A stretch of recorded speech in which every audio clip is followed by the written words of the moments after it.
So to brief up stanza 1, we can say that the poet here in stanza 1 tells us about him standing there at the juncture of two roads where two roads are divergent, and he is very sorry for the fact that he cannot travel both the roads, and then he as a mere traveller looks to both the roads and see as far as they could be seen.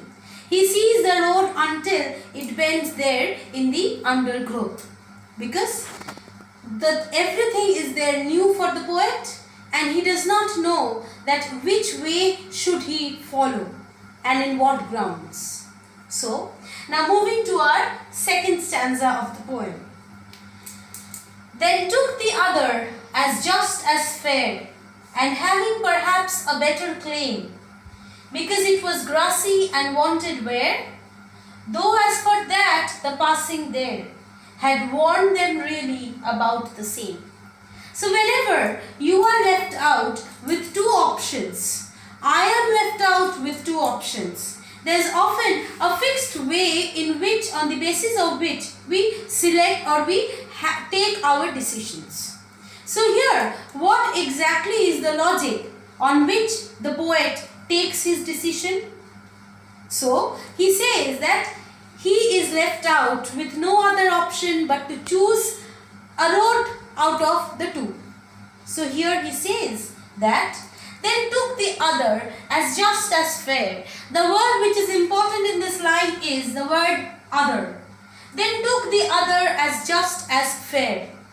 Then took the other. So out of the two roads, the poet chooses the second road.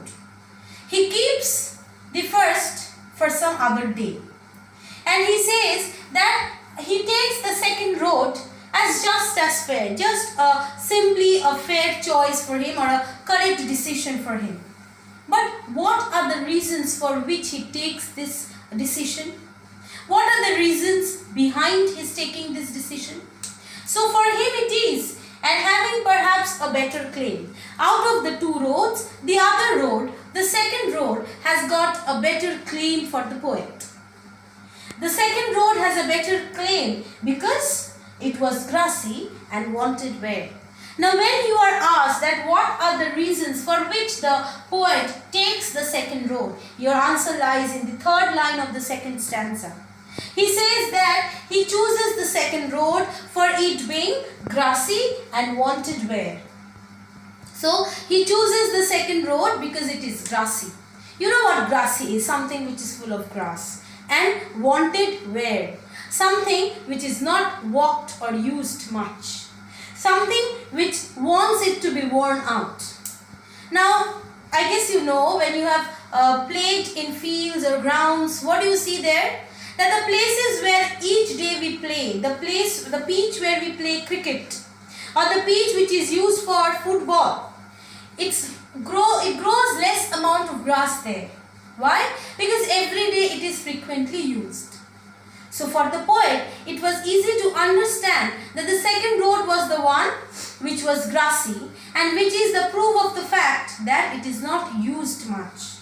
So here we can say that the poet, by choosing the second road, he somehow tries to be breaking the conventional norms.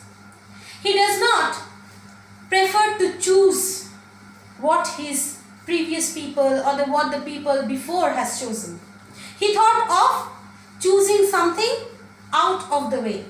He thought of going against the motion.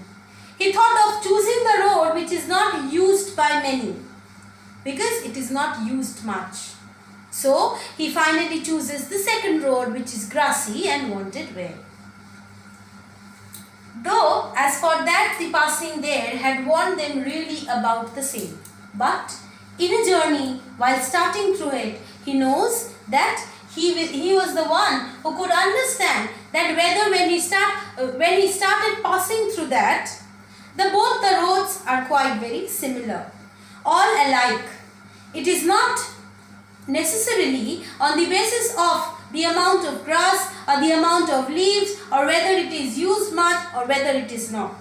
It is quite very similar when we go along with its look alike. Now moving to, to brief up the second stanza, we can say that here the poet chooses the second road because the poet thinks that the road is quite very of clay. Why? Because it is all grassy and it is not used much. But then what? Moving to the third stanza here. And both that morning equally lay, in leaves no step had trodden black. Oh, I kept the first for another day, yet knowing how way leads on to way, I doubted if I should ever come back.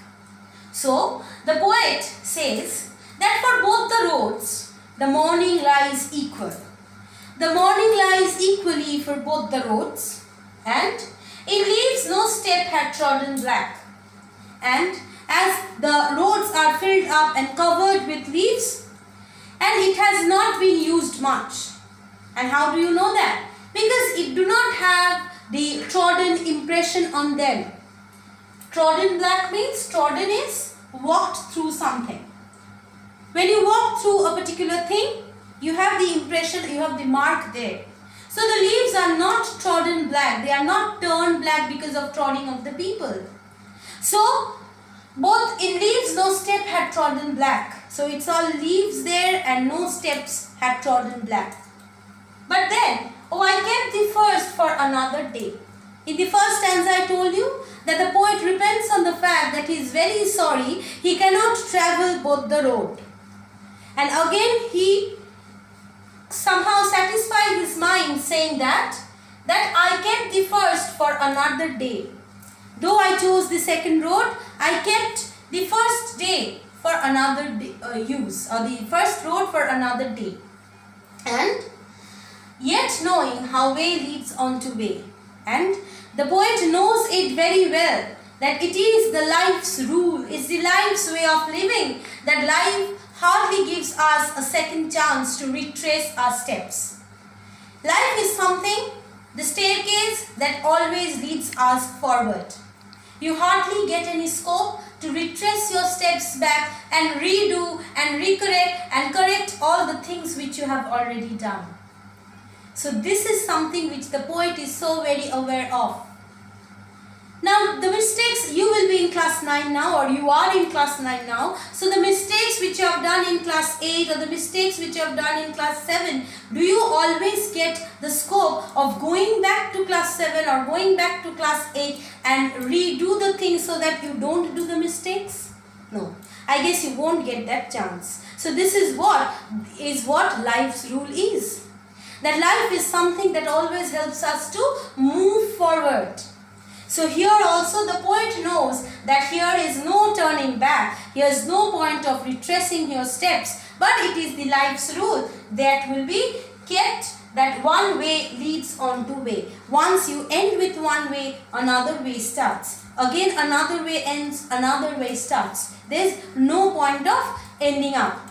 You'll get a very easy example, quite very familiar for you to understand the fact. I guess you go along with the video games or the mobile phone games that you have. So when you look into the Subway Surfers or the Temple Run or the car racing games, we often have seen the roads coming in front of us. Do we get roads coming at the back of us so that we can retrace and start from the back? No. There's any one error that you do, it comes there and it takes a stop. So this is life's rule. You don't get any step backward. I doubted if I should ever come back. So the poet doubts the fact that he would ever get a chance to redo his work, or he would ever get a chance to come to that very juncture of that, So the poet would hardly get a chance to come to that juncture of life again and take the first road again. So whatever road he chooses, he needs to face the pros and cons as coming into his life. So, to brief up the third stanza, the poet says that though he starts with the day, all the mornings equally to both of them, to both the roads, the mornings equally lie. And then he says that he keeps the first road for another day. But he knows the fact that he will hardly get any chance to redo his work again, to retake his decision again, and he will be coming back again. Now, the fourth stanza, and that's the concluding part of the poem. I shall be telling this with a sigh, somewhere ages and ages hence. Two roads diverged in a wood, and I took the one less travelled by, and that has made all the difference. So, I shall be telling this with a sigh. With a sigh means a deep sigh or a deep breath. So he says that in future, somewhere ages and ages hence, hence is in your future days. Many years ago, the poet, many years in the future, the poet thinks that he will be telling these all with a sigh, with a deep breath. And what he'll be saying then? He'll be saying that two roads diverged in a wood. He in the future will be referring to this incident that had taken place with him. That two roads diverged in a wood, and I took the one less travelled by, and that has made all the difference.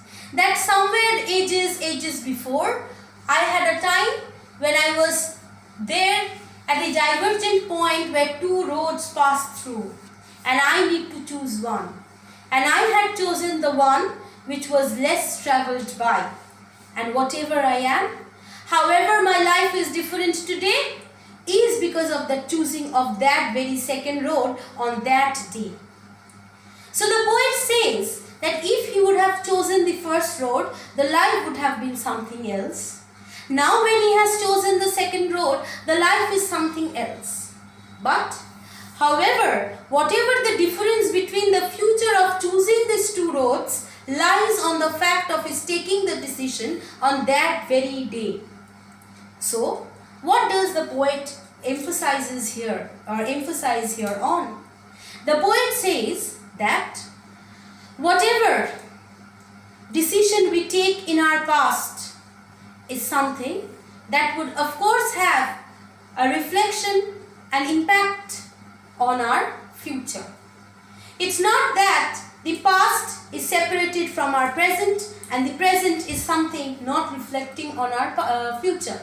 So he just need to mention that all these three things are tied there in one very rope or in one very string of life. Past cannot be bifurcated from the present and future. Similarly, future cannot be bifurcated from the past and the present. So whatever decision you take in the past will be something reflecting in your future. So the decision that we take in the past should be the one quite very wise. And we must all be alert and aware to accept the impact and the effect of whatever is there coming across in our future. A small example which will be easy for you to understand, that when you go to class 11, you will be opened up with three parts of your life: humanities, commerce, science. And there it will be your decision to remove all the dilemma and select the proper path. And whatever decision you will take then will be the one resulting in your future, which will be in class 12 results. So the results that come in class 12 will be, of course, the equation coming across the decision that you had taken at the beginning of your class 11. There, if you don't or take your decision correctly, you will be the one who will be suffering. And if you are there who has taken the decision wisely, then you will be the one enjoying the benefit of the cause. So, students, I guess you don't have a problem understanding the poem, but still you have any, please jot it down somewhere, make a separate copy, or even you can use the class 9 English class 4 copy here and jot down the things which you wanted to clear it out from me. We will be discussing this in the classes as well, but still if you have any problem, please mark it out and so we can clear this out later on. Now, After the detailing of the meaning, let me go to the literary devices here. The poem must be analyzed in a very critical way also. Not very critically, but the rhetorical devices or the rhyming scheme and everything. So, I'll again come to the first stanza of the poem. Now, rhyme scheme. I guess you have done this in class 8 also. If not, we will be doing it again here, and I'll be showing you how to find out the rhyming scheme of any particular poem. Not that I'm doing this one with you, but you can do it with any other way if you listen to me very carefully. So to find out the rhyming scheme, you need to select a particular stanza. So I'll be selecting the first stanza here. Now, for that I need the last word of each line, which will be helping me to find out the rhyming scheme.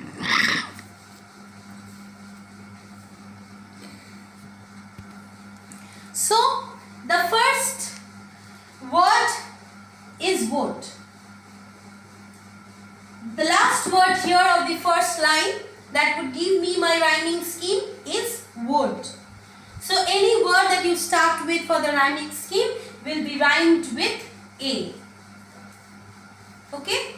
Now, the second word in the second line is both. Does it rhyme with wood, wood, both wood? Is it rhyming? No. So, we will be marking it as B. The third word for the third line will be stood. So, wood, stood. Are these two rhyming together? Yes. So, I will be marking this as A again. Wood, stood. Again, fourth line, could.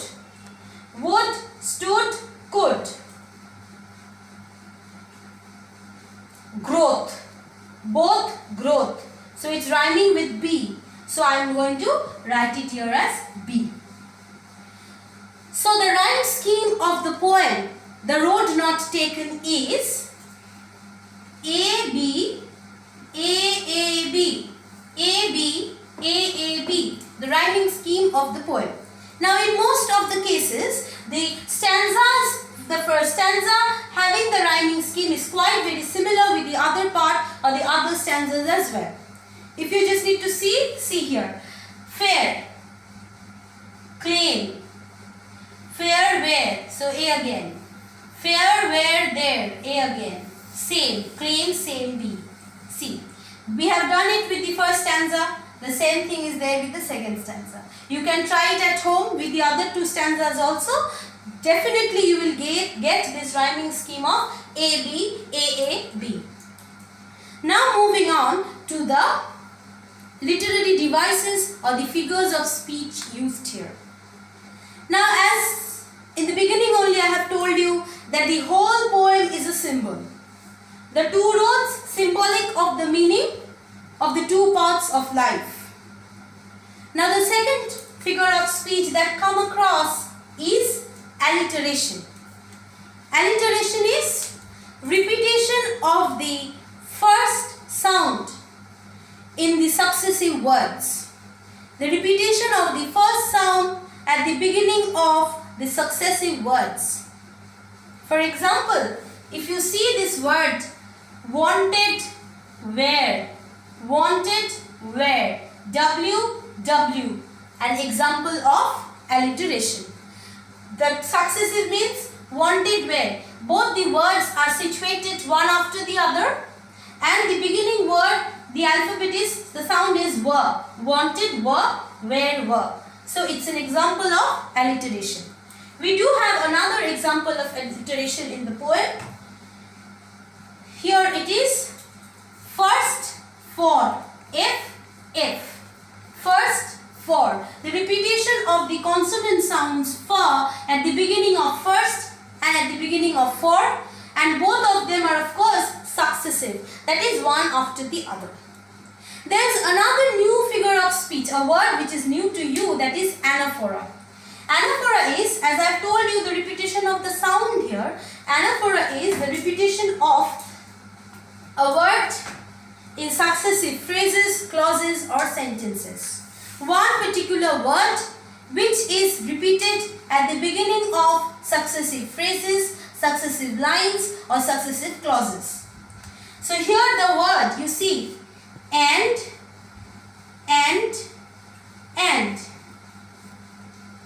So and here is repeated at the beginning of this one, at the beginning of this one as well. So this is again an example of anaphor. So here I come to the end of the description of and the explanation of this poem. So if you have any query, as I told you, please jot it down somewhere and clear it out from me in the classes. And then if you just to know that how much you have understood the poem, just write down the summary of the poem in your own words.